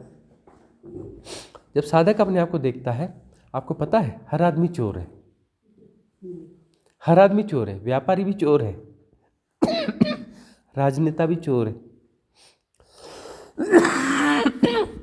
गौर से देखना, तुम ऐसा आदमी ढूंढ नहीं पाओगे जो चोर ना हो। एक आदमी मजदूरी कर रहा है और वो बीच में थोड़ी देर काम को ढीला कर रहा है और काम चोरी कर रहा है, थोड़ी देर चुपचाप बैठ जा रहा है, मालिक नहीं है, तो चोर नहीं हुआ। एक दुकानदार है, वह जो है बेचता है अपनी चीज़ों को, 100 रुपये में बेचनी है, उसको देखा मालदार ग्राहक है, 120 में बेच देता हूँ इसको, चोरी नहीं होगी। बेचना था 100 में, अब उसको लगा कि ये मालदार ग्राहक है, इसको तो पता है होगा ही नहीं, इसको कोई मतलब ही नहीं, मैं 120 भी बोलूँगा तो 120 ही देगा, 20 रुपये मुझे एक्स्ट्रा दे जाएगा, तो चोरी नहीं हुई। वही हम देख रहे हैं टैक्सी वाले, है ना, उनको 2500 रुपये देना चाहिए, उन्होंने जिद करके 2700 ले लिए, 200 रुपये एक्स्ट्रा लिए, ठीक है ना। अब वो जब बोलते हैं कि नहीं हमें 3000 चाहिए जी, 3000 से ज़्यादा चाहिए जी, तो ये क्या कर रहे हैं, एक किस्म की चोरी तो है ना, ये अनजेन्युइन है ना। तो सम्यक आजीव के साथ जो व्यक्ति जी रहा है वह चोर नहीं है। तो सम्यक आजीव उसे पता कैसे चलेगा, तो धीरे धीरे तो उसको पता चलेगा ना कि जो मेरा हक है, वो बोलते हैं ना हक हलाल की कमाई, कि मतलब सम्यक आजीव जितना मेरा है उतना ही मैं लूँगा, उससे ज़्यादा नहीं लूँगा, यह सम्यक आजीव है। तो सम्यक आजीव जब तक नहीं सीख रहा तब तक वह चोर है, और ऐसा आदमी ढूंढना मुश्किल है जो चोर ना हो, है ना। अपने जीवन में झांक के देखो, कहीं छोटी छोटी चोरियां सबको दिख जाएंगी, अरे अभी ना दिखी होंगी, पहले दिखी होंगी, कभी दिखी होंगी, है ना। और जो है बहुत सारे जो दान वान करते हैं ना, हम ऐसा नहीं कह रहे, बहुत सारे वो सेठ लोग बोले सर्दियों में कंबल बांट दो, है ना, बड़ी सद्भावना सहानुभूति से बांटते हैं ना, वो अपना पाप का बोध कम करने के लिए बांटते हैं। महाचोर हैं वो, इतनी बड़ी चोरी हो गई उनकी कि उनकी अपनी चोरी जो है आत्मा पे भारी पड़ती है। तो क्या करते हैं, बोले नहीं एक ट्रक भरो, ट्रक भर के कंबल बांटना है। क्यों बांटना है, बोले अंदर से इतना भारी हो गया, कुछ हल्का तो करना पड़ेगा, चोरी ज़्यादा हो गई है तो थोड़ा दान करना पड़ेगा, बैलेंस करना पड़ेगा, है ना। चोरी ज़्यादा हो गई तो थोड़ा बैलेंस करना पड़ेगा। अब जिसकी चोरी नॉर्मल है तो वो ठीक है, छोटा मोटा कभी दान कर दिया, कुछ कर दिया, सहजता से जितना होता है उतना कर लेता है। तो लेसन तो वही है ना, धीरे धीरे सम्यक आजीव को जीना सीखना पड़ेगा। तो सम्यक आजीव जब आएगा तभी तो चोरी जाएगी ना। चोरी को पहचानना बहुत कठिन काम है। हमारे जीवन में कहाँ कहाँ कैसी कैसी चोरी है। हर व्यक्ति कामी है, हर व्यक्ति क्रोधी है। अरे भाई ये जरूरी होगा, तभी तो प्रकृति ने ऐसा बनाया ना। ये गुण बनाए क्यों, तो ये गुण कैसे होने चाहिए, मतलब ये गुण ऐसे होने चाहिए कि सम्यक तो होना चाहिए उसमें, है ना। 80 रुपये की चीज़ को एक दुकानदार 100 में बेच रहा है और एक 120 में बेच रहा है, तो 100 में बेच रहा है तो उसका सम्यक आजीव है, भाई 80 की चीज़ में 100 में बेचूंगा, 5-7 रुपये मेरे खर्चे निकलेंगे, टैक्सेस निकलेंगे, है ना। 13 रुपये बचेंगे, 3 रुपये में रखूँगा कि कभी कोई घाटा वाटा हो गया तो उसमें वो बराबर होगा। 10 रुपये जो मेरे परिवार के लिए मेरा हिस्सा हो गया, 10वां हिस्सा जो है मेरा होना चाहिए, तो क्या है वो सम्यक आजीव हो गया ना। अब कोई 80 की चीज़ को 120 में बेच रहा है तो सम्यक आजीव नहीं हुआ। मतलब उतनी चोरी जो है, उतनी चोरी जेन्युइन दिखती है, राइट जस्टिफाइड हो, अपने आप को भी राइट जस्टिफाइड हो, अपनी अंतरात्मा को राइट जस्टिफाइड हो। दूसरों को प्रमाण नहीं करना है, अपनी अपनी अंतरतम की गहराइयों में स्वीकृति होनी चाहिए कि मैं ठीक कर रहा हूँ। दूसरों की नज़र में कुछ भी हो उससे मतलब नहीं है। आपका अंतरतल क्या बोलता है, अंतस्तम क्या जो है आपको क्या बोलता है कि यहाँ जो है सम्यकत्व है या नहीं है, उसे समझना पड़ेगा। भाई अंतरात्मा की आवाज़ है। अपना सर्टिफिकेट चाहिए, दूसरों का नहीं चाहिए। तुम दूसरों को सर्टिफिकेट लेने की कोशिश करते ना, अरे मैं कोई चोर थोड़ी ना हूँ, ये मजबूरी है इसलिए वो करना चाहते हैं। दूसरों से सर्टिफिकेट ले रहे हो ना, अपने आप से नहीं ले रहे हो ना, तो वहाँ मतलब मामला गड़बड़ है, चोरी है। यदि तुम अपने आप से सर्टिफिकेट लो, मैं ठीक हूँ कि नहीं, और अंदर से आवाज़ आ रही बिल्कुल ठीक है ना, कोई द्वंद्व नहीं, तो बिल्कुल ठीक है, सम्यक आजीव हो गया। अपने भीतर से यदि आवाज़ नहीं आ रही है, अपना सर्टिफिकेट नहीं मिल रहा है, दुनिया वाले खिलाफ में हो,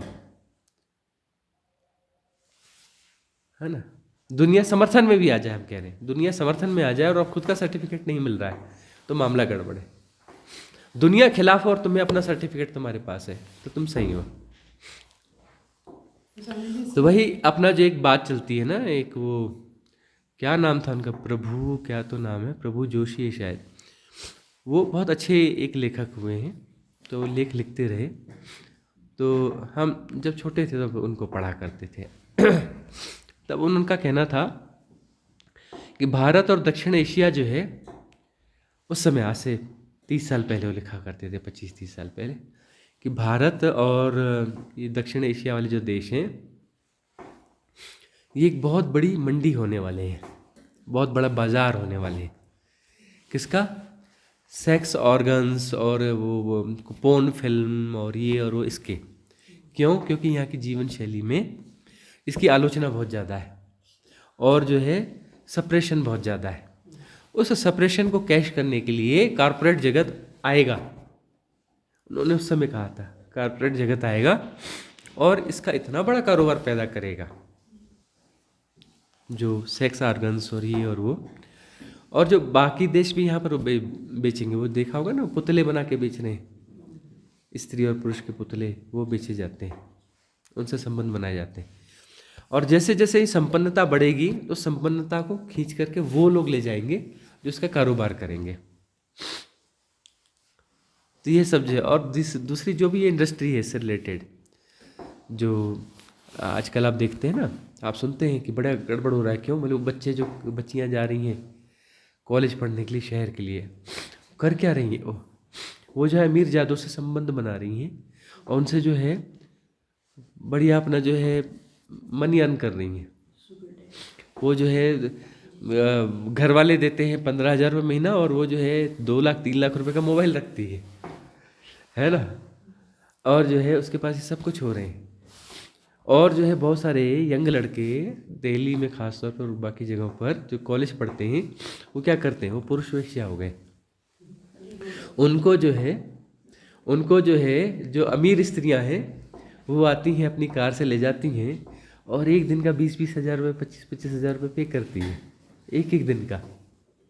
हाँ, तो ये जो इंडस्ट्री है ये क्यों आई है, ये विकृति क्यों आई है? और विकृति है, दबी छुपी है, सब जगह है। रशियंस हैं, रशियन लेडीज़ जो हैं वो क्या है, पहाड़गंज दिल्ली का, वहाँ पर उनका कितना बड़ा डेरा है। हाँ, क्या कर रही हैं वो? यही बिजनेस तो कर रही है ना। उनके साथ में इंडियंस सब मिल चुके हैं और उन्होंने कितना बड़ा बिजनेस खड़ा कर लिया है, एक रात का इतना सब है। क्या विकृति है ना? विकृति क्या है? अरे भाई पशु हो तो अपने पशुपन को स्वीकार करो ना भी, ठीक है, काम है तो काम है, क्रोध है तो क्रोध है, लोभ है तो लोभ है ना। जो है उसको स्वीकार तो करना पड़ेगा ना, स्वीकार करना पड़ेगा। और सम्यक भोग होना चाहिए। सम्यक भोग मतलब होशपूर्वक उसे जीना पड़ेगा। होशपूर्वक यदि उसे जीते हो, होशपूर्वक यदि उसे जीते हो, तब तुम उसके पार निकल पाओगे। क्योंकि बाहर होने, रूपांतरण की एकमात्र कीमिया क्या है? होश, जागरण। होश पूर्वक उसको जिया जाना चाहिए। राइट रीलिविंग, लिव तो किया है, काम वासना बहुत भोगी है, नहीं भोगी, लेकिन जो है उसको होश के साथ नहीं भोगा। काम वासना भोगी बहुत है, होश के साथ नहीं भोगा। पैसा बहुत कमाया लेकिन होश नहीं रखा, कमाया और छोड़ के मर गए, पीछे वाले के पास आया, फिर तो अपना फिर कमाने लग गया अगले जन्म में, है ना। समझिए राइट रीलिविंग जो है वो ऐसे भी बोलते हैं ना कि आध्यात्मिकता में कि अभी किसी टैक्सी वाले ने हमें कहा कि जो 2500 और वो 2700 हमारे से ले गया, तो हम ये भी तो बोलते हैं ना कि ठीक है ये कभी का देना होगा उसका, हमारा ले गया क्योंकि किया इतना था, ले गया इतना, तो इसलिए ले गया ना कि कभी किसी का कोई प्रारब्ध होगा उसके साथ हमारा। तो यह एक दूसरा मार्ग है, एक मार्ग यह हो गया, यह दूसरा मार्ग है, वो भाग्य का मार्ग है, कर्म प्रारब्ध और भाग्य, ये दूसरा मार्ग है। उस मार्ग को यदि कोई समझ जाए तो वो अपने आप में कंप्लीट मार्ग है भाग्य। भाग्य का मतलब क्या है कि जो जैसा हो रहा है कर्म प्रारब्ध के हिसाब से हो रहा है, पुराने लेन देन निपटाए जा रहे हैं, तो निपटाए जा रहे हैं तो हम उसके लिए स्वीकार हैं। कोई आकर के हमें मार रहा है, चलो ठीक है, वह भी स्वीकार है। कोई हमें लूट रहा है तो भी ठीक है, कोई हमारे घर चोरी कर रहा है तो भी ठीक है। भाग्य का मतलब पुराना लेन देन निपट रहा है ना। तो वह जो है, अब वह जो है आंशिक रूप से जिया जा सकता है, पूरी रूप से जीना बड़ा कठिन काम है। आपके घर में चोर आया और आप बिल्कुल हट जा रहे, आओ जी आओ जी आओ जी, चोरी करना, हाँ वो उधर चाबी रखी है, उधर उसमें सोना रखा है, उसमें फलाने से वहाँ रखा है, वो ले जाना, अरे वो मत भूलना वहाँ पे वो भी रखा है, वो भी ले जाना। ऐसा नहीं है स्वामी जी। हाँ। जो समाज के बनाए हुए नियम हैं, हाँ। उन नियमों के अनुसार अगर चोर आता है, सामान लेके चला जाता है ना, तो नियम कानून के अंतर्गत हम जो है उसकी रिपोर्ट अवश्य करेंगे, पर हम बदले की भावना नहीं रखेंगे उससे कि इसने चोरी किया है तो मुझे भी चोरी करनी है या मुझे उसको भला बुरा कहना है। मतलब समाज के जो नियम कानून बनाए गए हैं कि एक सेफ्टी होनी चाहिए, सिक्योरिटी होनी चाहिए, उसका हम ध्यान रखते हुए रिपोर्ट करेंगे, पर मन में कोई गलत भाव नहीं रखेंगे उसके प्रति। लेकिन भाग्य की जो विधि है, भाग्य वाली विधि से मुक्ति की तरफ जाना है, तो दांव बड़ा खतरनाक है, वो तो बहुत खतरनाक रास्ता है। मतलब बहुत अच्छा है, बहुत अच्छा है, बहुत अच्छा है, शानदार है, जबरदस्त बात है। लेकिन हम मुक्तिदायी बात कर रहे हैं, यदि मुक्तिदायी साधना की बात करें, एक शानदार बात हमने कर ली, एक शानदार बात है, एक मुक्तिदायी बात है ना। शानदार बात तो शानदार बात ही है, बिल्कुल मार्ग वही है। हाँ बिल्कुल लेके जाएगा, बिल्कुल लेके जाएगा, बिल्कुल लेके जाएगा। 5, 10 जन्म, 20 जन्म, 25 जन्म, 50 जन्म बराबर लेके जाएगा। तो हो सकता है ना पहले 50 हो गए इसलिए अब समझ आ रही है। हाँ नहीं, यह जो है यदि भाग्य वाली विधि को इसी जन्म में मुक्तिदायी बनाना है, सेम इसी में, तो उसमें जो है पूरा उसमें फिर उस वे में जाना पड़ेगा।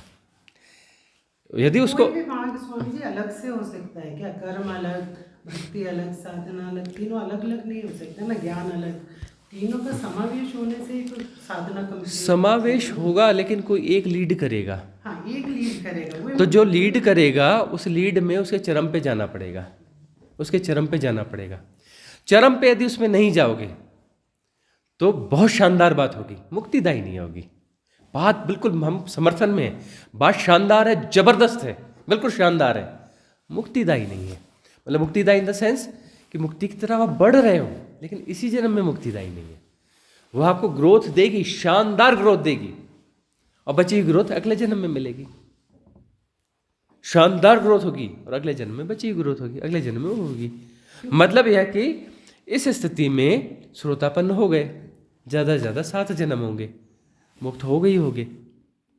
ऐसा नहीं कि 7 जन्म होंगे, लेकिन ज़्यादा से ज़्यादा 7 जन्म होंगे। श्रोतापन्न हो गए, समावेश करते आ गया, बात शानदार हो गई, मुक्ति तय हो गई। समय है तो इल्यूजन ही ना, क्या 1 जन्म और क्या 7 जन्म। ठीक है, इस जन्म में नहीं होगी तो अगले जन्म में 7 जन्म में हो जाएगा। होती कहाँ है स्वामी जी? मुक्ति का तो एहसास हो जाता है कि हम मुक्ति थे, और विज्ञान के द्वारा क्यों नहीं हो सकता? होता है ना, होता है ना। अब यही है कि उसमें समझ तो यही आती है ना अल्टीमेटली, जिसको लोग एनलाइटनमेंट बोलते हैं या आत्म साक्षात्कार या आत्मज्ञान प्राप्ति तो कुछ करनी नहीं है, यही तो समझ में आता है ना। तो यह वह चीज अगर ज्ञान के द्वारा समझ में आ गई तो हो गया ना स्वामी जी। ज्ञान के द्वारा वह चीज समझ में आ गई, समझ में ज्ञान हो गए हम। हाँ। ज्ञान मिलता नहीं है कुछ भी, ज्ञान हुआ जाता है। हाँ, ज्ञान हुआ जाता है। तो यदि ज्ञान हो गया है तो वहाँ तो बात खत्म हो गई ना। वही मैं बता- लेकिन ज्ञान मार्ग लीड करेगा तब तो बात होगी ना वह। एक्चुअली समझ तो तब आएगा ना कि मार्ग कोई होता ही नहीं है। हाँ, हम जहाँ खड़े हैं नहीं, वो तो जब समझ में तब आएगा जब उस मार्ग से आप चल लोगे। उस हाइपोथेसिस को आपने आगे बढ़ा लिया, है ना। अब तंत्र कहता है कि हाइपोथेसिस को लेना ही नहीं है, हाँ, तंत्र की बात है ना। ये षड दर्शन में नहीं आता, तो जो षड दर्शन में आता ही नहीं, तंत्र आता ही नहीं, बिल्कुल फुल वाइल्ड है ये, फुली वाइल्ड है। हाँ, तो मतलब आपको क्या सूट कर रहा है, आप कहाँ जा रहे हैं, उसके हिसाब से होगा ना। हर व्यक्ति का अलग अलग होगा। तो हम जो है, हम तो बस जो है सबकी चर्चा कर रहे हैं। किसके लिए क्या अनुकूल है वो तो उसे ढूंढना है ना, हमें क्या लेना देना है। हमें तो सब चर्चा करनी है कि ये ऐसा है, ये ऐसा है, ये ऐसा है, ये ऐसा है ना। जब कर्म की बात करेंगे तो कर्म को हम प्रधानता देकर बात करेंगे। अभी हम तंत्र की बात करें तो तंत्र के हिसाब से उसको प्रधानता देंगे, आपकी बात को हम काट देंगे। जब ज्ञान मार्ग की बात करेंगे तो हम तंत्र को काट देंगे। अभी हम तंत्र की बात करें तो हम बाकी चीज़ों को तो हम जो है काट ही देंगे, उसको काट ही देंगे ना। जब अभी हम तंत्र की बात कर रहे हैं तो वाइल्ड मामला है। जी, इसमें एक सवाल मैं करूंगी कि श्रद्धावान लभते ज्ञानम बोलते हैं, तो क्या श्रद्धा चरम पे जाएगी तब ज्ञान उतरती है? श्रद्धावान लभते ज्ञानम, जी तो श्रद्धा क्या चरम पे जाएगी? अरे श्रद्धा होती चरम है। जी श्रद्धा 2-4-5% होती ही नहीं है। श्रद्धा या तो होती या नहीं होती, या तो चरम पे होती है। और श्रद्धा के बाद में आप जो है यदि किसी गुरु के इसमें हो और फिर जो है आपको 10 लोग उसके खिलाफ भी बोलेंगे ना तो आपको फ़र्क पड़ेगा ही नहीं, है ना। आप उल्टा सीधा भी कुछ देख लोगे तो भी आप उसके खिलाफ नहीं जा सकते। आपके मन में विकार आए, वो आएगा नहीं, बोलेंगे नहीं यह भी कोई लीला है, यह भी कोई कुछ है, यह भी कुछ ऐसा है। या तो फिर आपके उससे दृष्टि हो जाएगी कि हाँ सचमुच में यह लीला है ना। तो जो श्रद्धा होगी तो गुरुजी डंडा मारेंगे, आपको 4 बातें सुनेंगे तो मन में चुभेगा नहीं, आप ग्रुप से लेफ्ट नहीं करोगे, है ना। हाँ, तो वही बात है कि जब वह होगा, अभी तो मार दिया फिर। हाँ, जब श्रद्धा होगी तो 4 गालियाँ भी पड़ेंगी, कुछ भी होगा, यह भी होगा, उल्टा होगा, सीधा होगा, हाँ, तब भी जो है श्रद्धा डिगेगी नहीं। जो डिग जाती है वो श्रद्धा है ही नहीं, जो डिग जाती है वो श्रद्धा है ही नहीं। एक और बात बोल दें, श्रद्धा यदि परिपूर्ण है तो श्रद्धावान मुक्त हो जाता है, उसको ज्ञान हो जाता है। अब उसकी श्रद्धा किसके प्रति है, वह वास्तव में उतना योग्य गुरु न भी हो तो भी उपलब्ध हो जाएगा, क्योंकि सवाल उसकी श्रद्धा का है। उसकी श्रद्धा परिपूर्ण है तो श्रद्धा उसको मुक्त करेगी, है ना। गुरु तो एक आलम्बन है, हो सकता है वो गुरु न भी हो, गुरु की पात्रता उसकी उतनी न भी हो, लेकिन आपकी श्रद्धा कंप्लीट है, आपका तो काम बन गया ना, क्योंकि आपको तो श्रद्धा मुक्त करने वाली। श्रद्धावान लभते ज्ञानम, तो श्रद्धावान जो है वो ज्ञान को उसको उपलब्ध हो जाता है। और श्रद्धा जो है थोड़ी कम ज़्यादा श्रद्धा को ग्रो करना ये बात नहीं होती, या तो होगी या तो नहीं होगी। सरेंडर घटेगा, घट गया तो घट गया, है ना। और ये जो होता है ना सत्संग जो होता है वो इसी का ही वो होता है। उसमें बहुत सारी चीज़ें चलती रहती हैं और कभी किसी का घट जाएगा, है ना।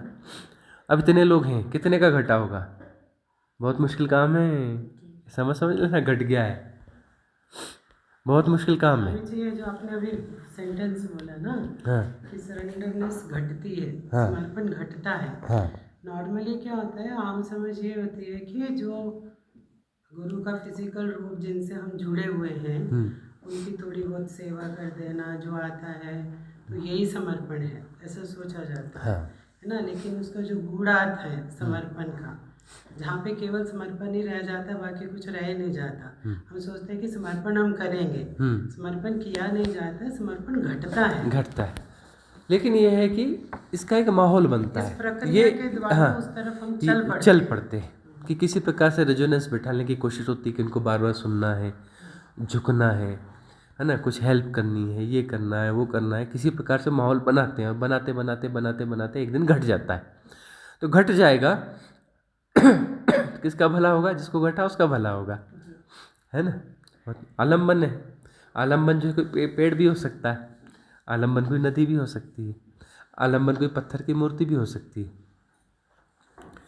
तो लेकिन जो है पत्थर की मूर्ति का जो आलम्बन है वहाँ पर प्रोजेक्शन हो जाते हैं, घटता नहीं है, कितना भी कुछ भी कर लो बात घटती नहीं है। कोई रेयर वन होगा, मीरा होगी कोई, है ना, वो मीरा तो कभी कभी पैदा होती है। पत्थर की मूर्ति हमें मार्गदर्शन नहीं दे सकती ना प्रभु जी। अगर हमारे मन में कोई जिज्ञासाएं हैं, क्योंकि समाधान ही समाधि है भी बोला जाता है ना, जो फाइनल समाधान है, तो वो तो गुरु के सानिध्य में ही होगा। लेकिन जो मूर्तियों के सामने झुके हो सब काम आएगा, काम व्यर्थ कुछ नहीं जाता। मूर्तियों के सामने तुम जो झुके हो, जो आम आदमी है जो मूर्तियों के सामने झुक रहा है, वो उसकी तैयारी कर रहा है कि स्कूल का बस्ता उठाते उठाते एक दिन जो है उसका भी समर्पण घटेगा, व्यर्थ वह भी नहीं जाएगा।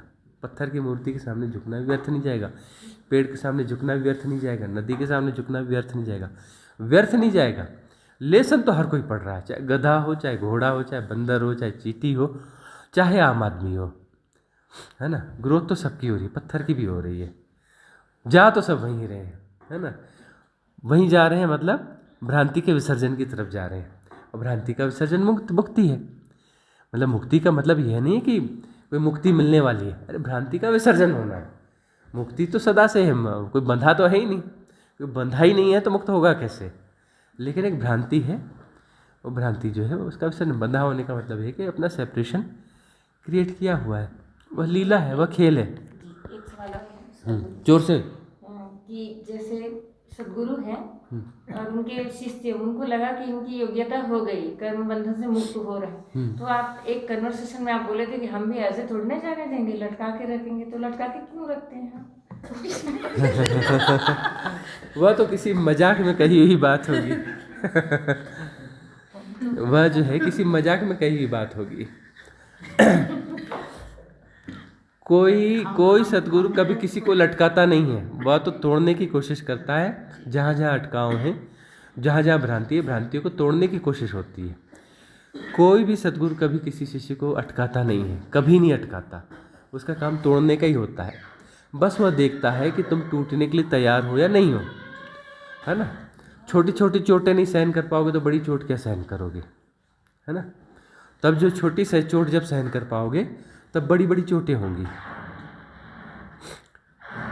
कैसा कैसा यूज़ होता रहा, है ना। पुराने समय गुरुकुल का, अभी जैसे हुए गुरुजीएफ का, बड़े बड़े लोगों को क्या करवा लेते रहे, सर्वेंट बना देते रहे, बिल्कुल पक्का सर्वेंट, है ना। ओशो का आश्रम था, बोले क्या है, पीएचडी है, डॉक्टरेट है, ये पुरस्कार मिला, अच्छा इसको एक काम करो, बाथरूम साफ करवाने का काम दे दो।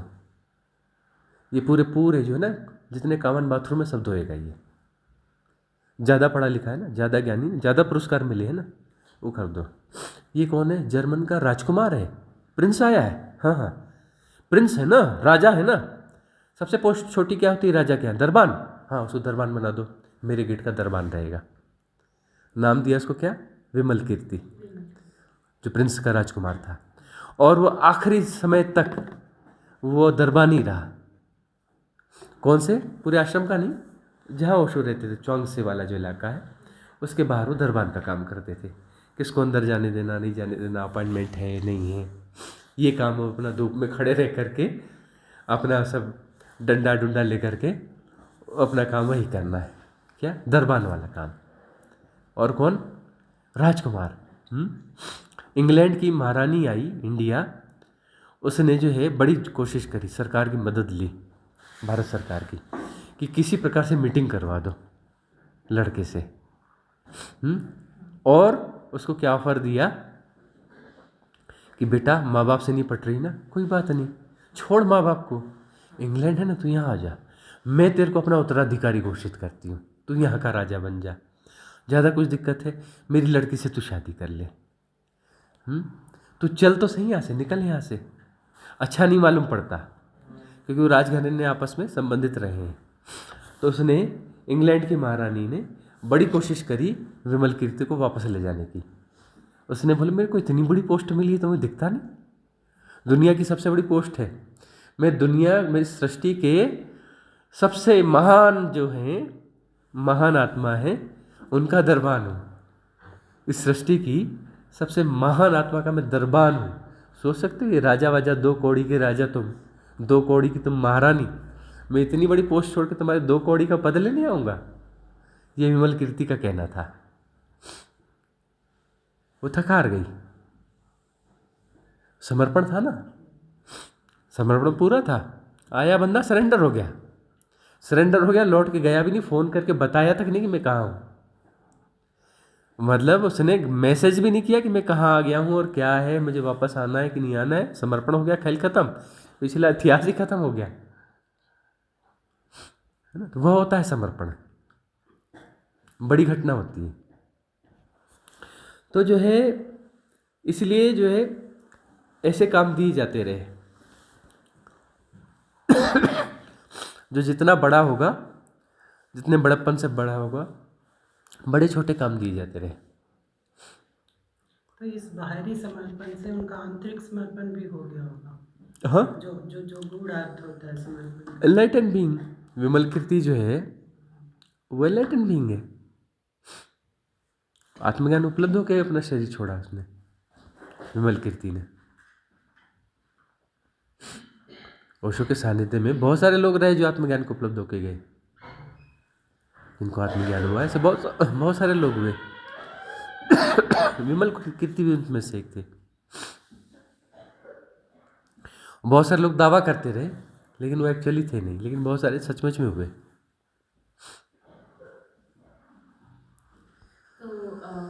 जब ओशो का एक वर्ड है वो बोलते जोर हैं से कि अगर किसी ने मुझे दिल भर के प्रश्न पूछ लिया तो उसको जवाब जरूर मिलेगा।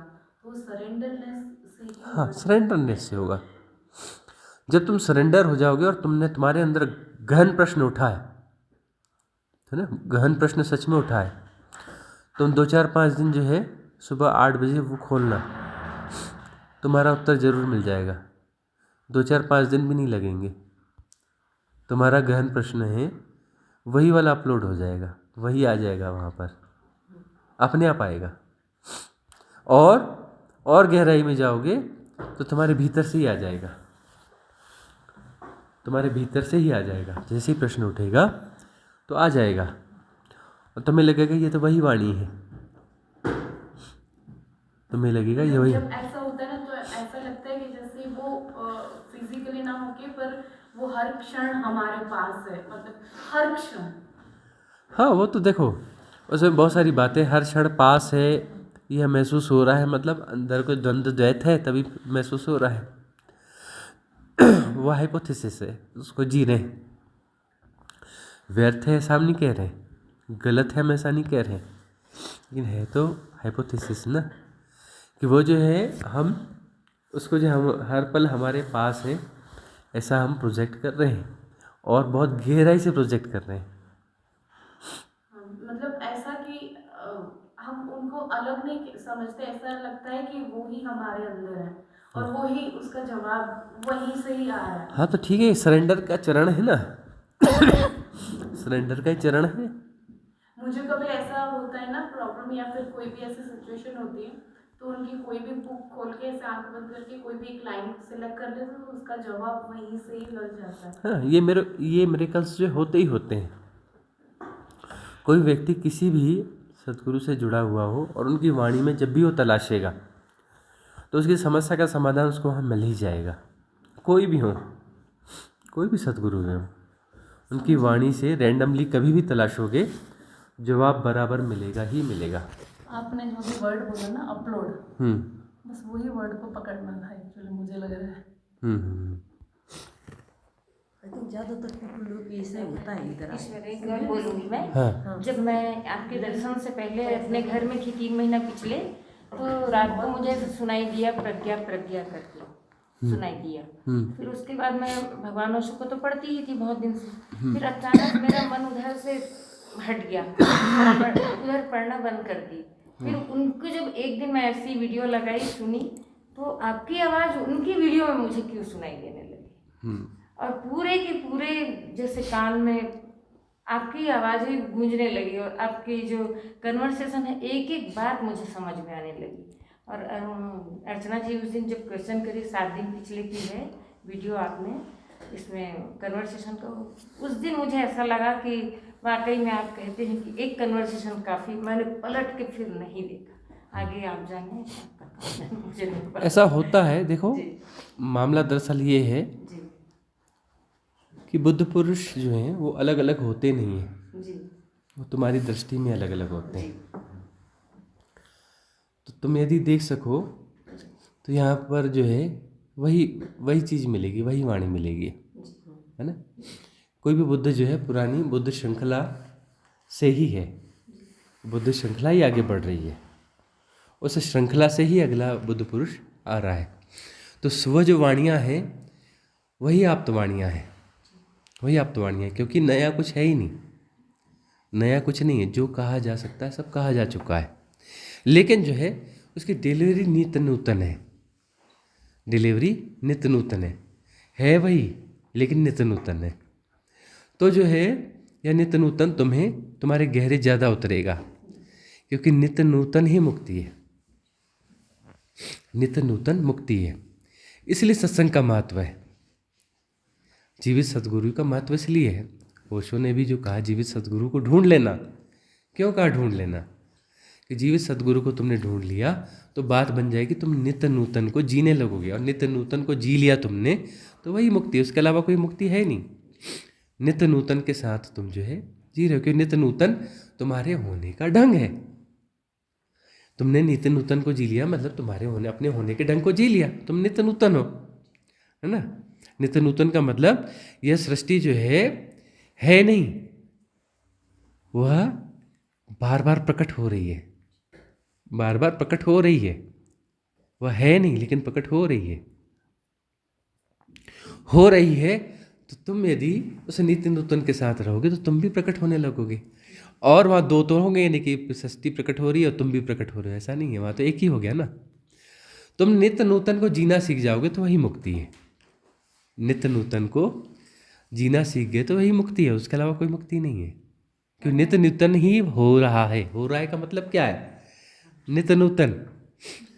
तुम वही देखते हो, किसी सद्गुरु के सत्संग में हो तो तुम जो है रोज रोज सुनते हो, लेकिन तुम्हें तब भी लगता है नित्य नूतन है, नया है, कुछ बात अलग है, बात कुछ और गहरे उतर गई। कोई दूसरा जो है आम आदमी बोलेगा कि यह तो मिलती जुलती सी बात है, वो कौन बोलेगा, आम आदमी बोलेगा, और तुम क्या बोलोगे, वही नहीं है, यह तो नित्य नूतन है। ठीक है, 1000 किताबों में मिलती जुलती बात लिखी है, इन्होंने भी पहले कही है, उससे भी मिलती जुलती दिख रही है, लेकिन वह नहीं है, यह नित्य नूतन है।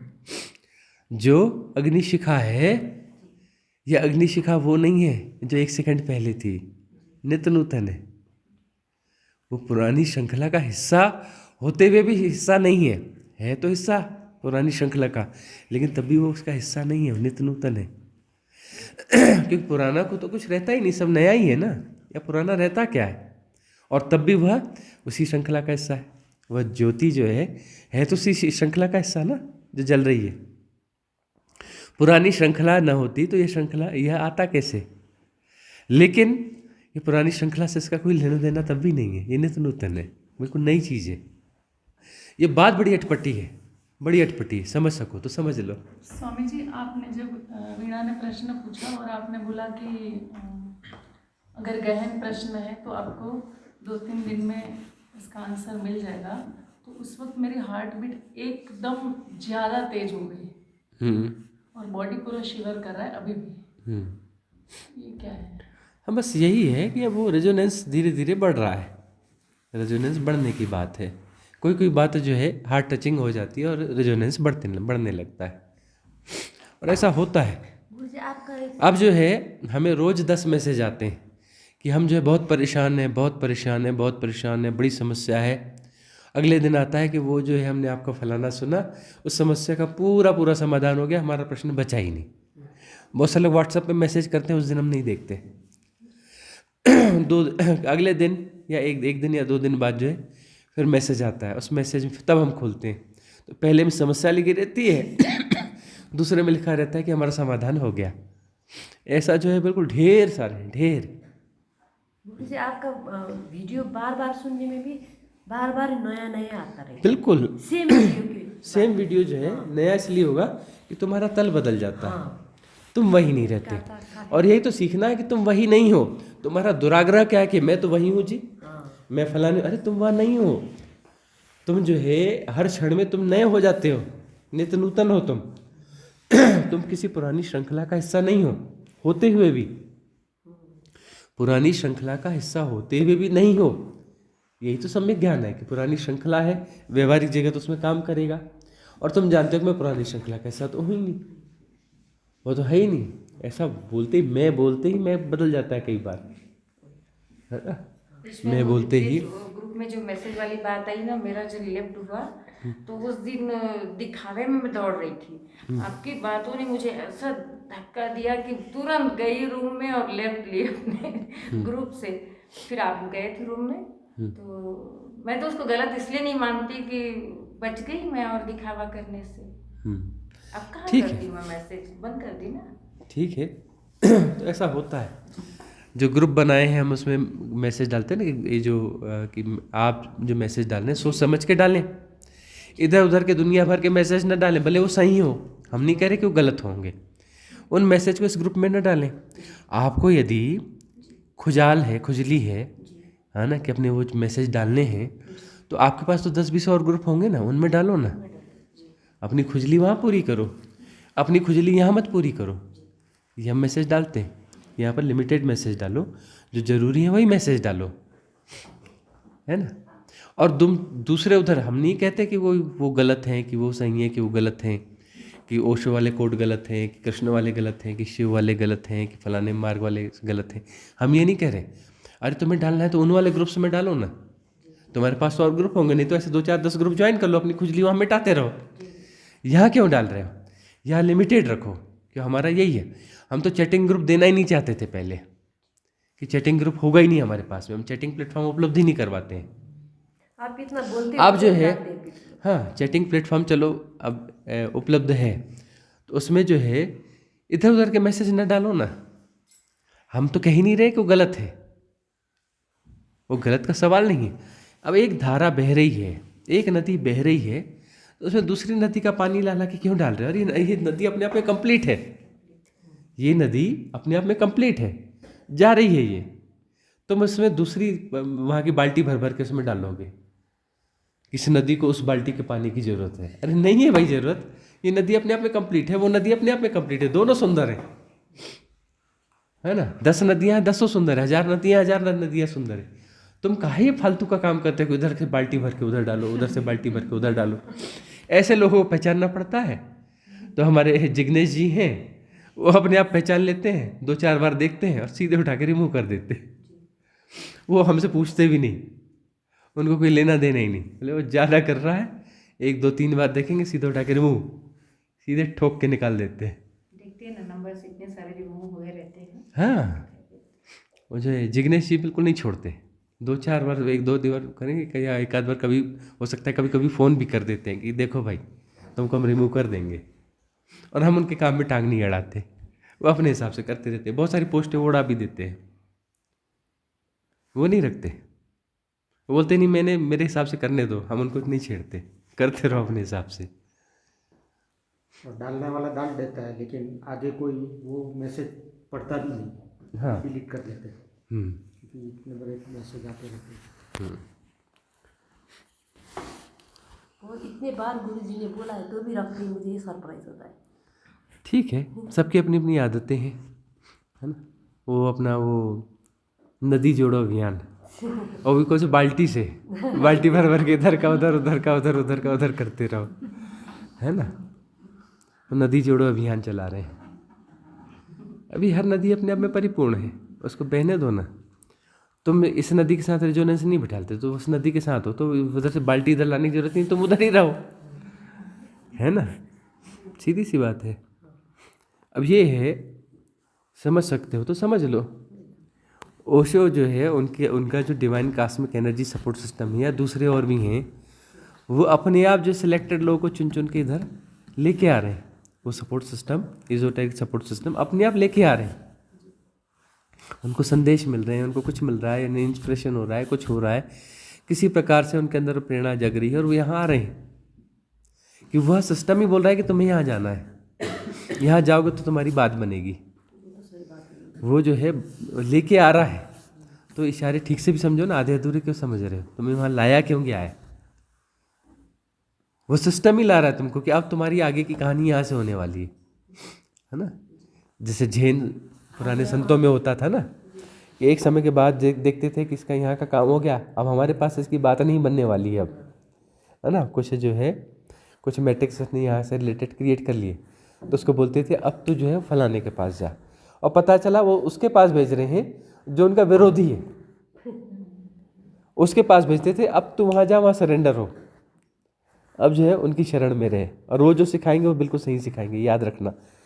वो जो बोलेंगे तो उसको सही मानना, मेरी बातों को भूल जाना, मेरी बातों को भूल जाना। और वो जो कह रहे हैं बिल्कुल सही कहेंगे, बिल्कुल ये मान के चलना, अल्टीमेट बातें वहीं पर मिलेंगी तुझे। ऐसा करके भेजते थे। तो वही चीज़ है, यदि इन इशारों को नहीं समझ पाओगे तो इधर उधर इधर उधर डोलते डोलते, है ना, बाल्टी ले लेकर नदी जोड़ो अभियान चलाते रहोगे, नदियाँ बाल्टी लेकर के तो नदी जुड़ती नहीं है ना। ठीक है, तो सभा समाप्त करें यहाँ की।